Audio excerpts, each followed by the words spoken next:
eh, sesungguhnya tidak semua anak semangat belajar ya.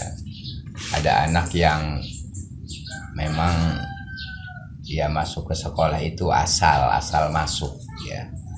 Tetapi juga tidak sedikit anak nih belajar ini serius ya.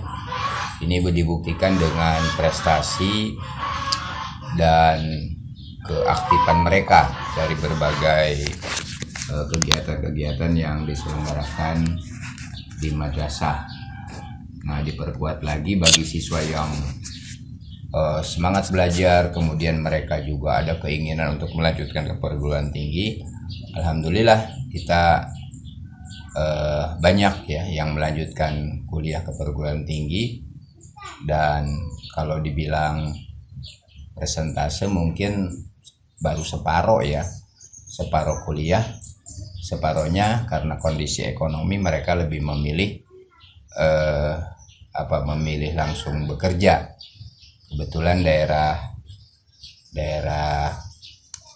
yang di daerah kami ini banyak sekali berdiri pabrik-pabrik, jadi mereka dengan pikiran pragmatis sekolah selesai kemudian kerja. Demikian. Ya. Terima kasih. Pertanyaan yang kedua, Pak Haji, menurut Bapak itu kemampuan matematis ya dalam setiap pembelajaran itu penting atau tidak, Pak Haji? Berpikir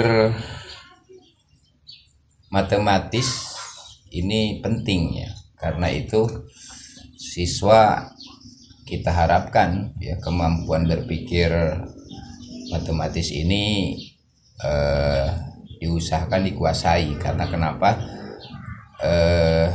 Hemat saya dengan berpikir matematis itu kita bisa mengendalikan emosi ya, kemudian juga ketika ada masalah dengan berpikir matematis itu cepat gitu ya, cepat masalah itu diselesaikan. Itu menurut saya begitu. Kalau faktanya memang masih ada siswa yang kemampuan matematisnya masih cukup rendah ya Pak Haji. Itu gimana menurut Bapak nih ke siswa dan ke gurunya gitu ya? Nah itu dia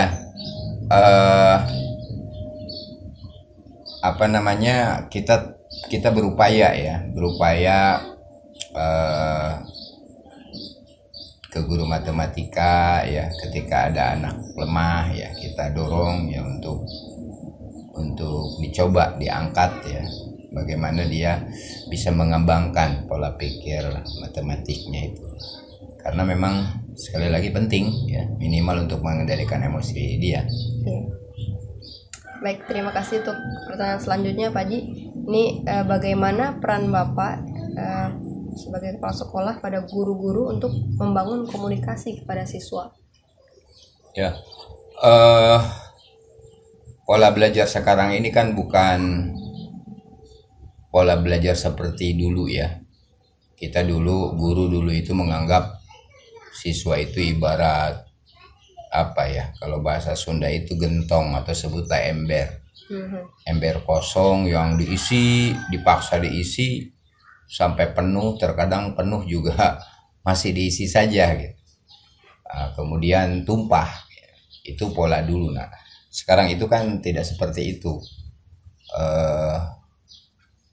Siswa tidak dianggap seperti ember kosong yang harus diisi dengan semaunya guru ya. Nah, itu sebabnya komunikasi terhadap siswa, terutama guru, itu sangat penting ya. Apalagi sekarang ada program pemerintah itu pembelajaran yang gerakan belajar menyenangkan. Gerakan belajar menyenangkan ini kan salah satunya kuncinya adalah bagaimana guru bisa melakukan komunikasi dengan siswa. Demikian juga dengan siswa bisa melakukan komunikasi dengan guru. Diskusi, penyelesaian masalah itu sebenarnya yang baik ya. Apalagi era sekarang ini kan terkadang kalau gurunya lambat mencari informasi akan kalah oleh siswa gitu. Ya, jadi masih ada apa ya, komunikasi yang kurang baik gitu ya antara guru sama siswa. Jadi siswanya pendiam atau gurunya yang kurang komunikatif. Nah, kira-kira ini penyebabnya gimana gitu Pak Haji? Ya, itu salah satunya sebenarnya tugas guru ya. Guru itu harus tahu karakter anak ya. Ketika anak merasa si A misalkan kurang melakukan komunikasi, ya guru dengan berbagai cara kita melakukan pendekatan lewat orang tuanya, apa ya, kalau di sekolah orang tuanya itu adalah wali kelas ya, kemudian ada guru BK ya, ketika misalkan melihat anak kurang komunikasinya dengan guru tersebut ya, jadi tidak dibiarkan ya gitu. Terima kasih Pak Haji. Langsung ke pertanyaan selanjutnya tentang model pembelajaran yang seharusnya diterapkan di sekolah itu bagaimana Pak Haji? Model pembelajaran yang harusnya diterapkan di sekolah saat ini sebenarnya kalau menurut saya yang bagus itu ya yang berbasis masalah itu ya, apa istilahnya Buan? PBL ya. Pembelajaran berbasis masalah. Ini yang salah satunya digaungkan di kurikulum Merdeka ini ya, salah satunya, bukan itu. Tetapi terkadang PBL ini ya kalaupun beberapa guru di kita sudah diterapkan, tetapi terkendalanya oleh apa? Oleh gurunya sendiri ya, kemudian juga ya siswa gitu. Jadi belum sepenuhnya kita terapkan ini, walaupun sekali lagi ada beberapa guru yang sudah mulai menerapkan pola pembelajaran berbasis masalah ini.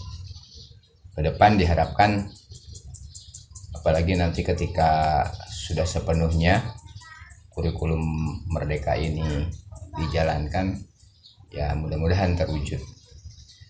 Sekarang ini kan guru ya dengan cara-cara apa konvensional ya, Iya. Ceramah, penugasan dan lain sebagainya itu. Ya, terima kasih Pak Haji.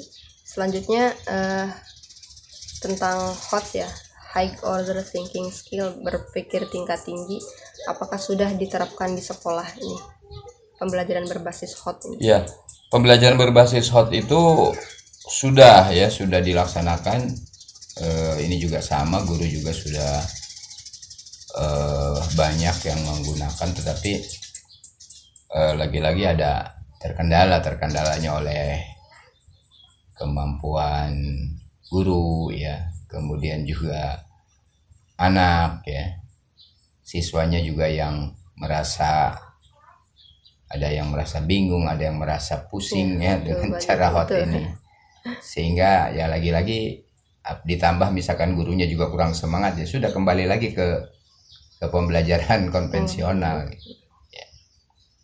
Kira-kira gimana solusinya supaya guru dan siswa mulai memasuki atau supaya terbiasa dengan yang berbasis HOT ini Pak Haji? Nah, salah satunya itu pentingnya komunikasi ya. Komunikasi, walaupun juga kita lagi-lagi ketika kita memaksakan pembelajaran HOT ini sementara lingkungan tidak mendukung, ya juga tidak berhasil ya. Jadi memang pihak madrasah juga ya selaku pengelola juga harus berperan aktif bagaimana menciptakan pembelajaran HOT ini. Mudah-mudahan ya kita sedang mencoba terus ya. Sana. Terakhir Pak Haji, pertanyaan terakhir tentang fasilitas IT di sekolah ini. Keberadaan kelas digital kan sudah mulai ada ini Pak Haji. Bagaimana pemanfaatannya di sekolah sekarang Pak Haji? Pembelajaran berbasis digital ini salah satu program unggul Kementerian kita, Kementerian Agama ya. pembelajaran berbasis digital ini sudah digaungkan di lingkungan Kementerian Agama, karenanya kami di MAN 4 juga tahun ini sudah mencoba. Kita sudah memiliki baru memiliki 5 kelas untuk kelas 10 ya. Kelas 10. IPA 2, IPS 2, agama 1. Ini sudah kita mulai kelas digital ini, dan tekniknya anak yang masuk di kelas digital itu adalah anak yang punya kemampuan di atas rata-rata. Nah, nanti diharapkan ketika kelas 11 itu berubah ya, berdasarkan prestasi dia nanti. Kalau dia yang sekarang kelas 10 prestasinya menurun, itu kita coba tarik tidak masuk digital. Tetapi anak yang sekarang misalkan di kelas 10 tidak masuk di kelas digital, ketika naik ke kelas 11 dia bagus prestasinya, itu bisa masuk di kelas digital. Kita terus ya, diharapkan nanti di kelas 13, di kelas 12 anak-anak yang ada di kelas digital itu ya bisa dikatakan unggul semua ya. Malah kita berharap kelas digital ini adalah calon-calon yang harapan kita sih kuliah semua gitu. Kalaupun dia tidak ya, tapi dia punya kemampuan. Jadi sekali lagi, kelas digital ini bisa kita katakan kelas unggulan gitu ya. Dan kita minta ke anak untuk berpacu agar kalian bisa masuk di kelas digital. Lalu yang tidak masuk kelas digital seperti apa ya, mereka belajar biasa ya. Belajarnya mungkin ya walaupun tidak konvensional banget, tetap hanya tidak menggunakan sarana seperti di kelas digital saja gitu. Haknya sama, demikian. Kemudian ini Pak Ji, apakah kelas digital yang sudah ada ini sudah digunakan seoptimal mungkin ya pada siswa dan gurunya gitu Pak Ji? Ya, sekarang karena baru ya, kita akan masih uji coba. Guru juga masih belum familiar banget menggunakan perangkat-perangkat yang ada ya. Kita juga dari pihak madrasah masih terus ya mencoba jaringan-jaringan, terutama kelas digital ini kan harus terakses dengan dunia luar ya, artinya jaringan wifi-nya juga harus kuat gitu. Ini sedang kita uji cobakan, dan ya baru 2 minggu ini mungkin ya kita sudah uji cobakan, dan insya Allah karena kemarin kita baru menyelenggarakan PHTS, penilaian harian tengah semester. Nah, setelah ini kita akan maksimalkan. Ketika ada guru yang belum masuk, beberapa belum mampu menggunakan perangkat-perangkat di kelas digital, itu akan kita bantu. Bila perlu akan ada semacam pelatihan workshop gitu, bagaimana memanfaatkan atau menggunakan perangkat-perangkat yang ada di kelas digital, sehingga nanti mereka familiar untuk melakukan proses KBM. Luar biasa, kalau saya senang betul itu mengajari kelas digital. Saya awal-awal kemarin saya mencoba mengajar ya di kelas digital itu ya. Saya walaupun lagi-lagi sama, saya juga baru itu dan agak kaku juga ya, karena belum terbiasa. Insya Allah kalau sudah terbiasa, guru enjoy dan anak juga senang dengan apa yang ada di kelas digital itu. Iya Pak Ji. Sedikit lagi tentang keterbatasan kelas digital hanya 5 kelas ya. Kemudian gimana fasilitas IT di kelas-kelas lain yang tidak termasuk kelas digital gitu?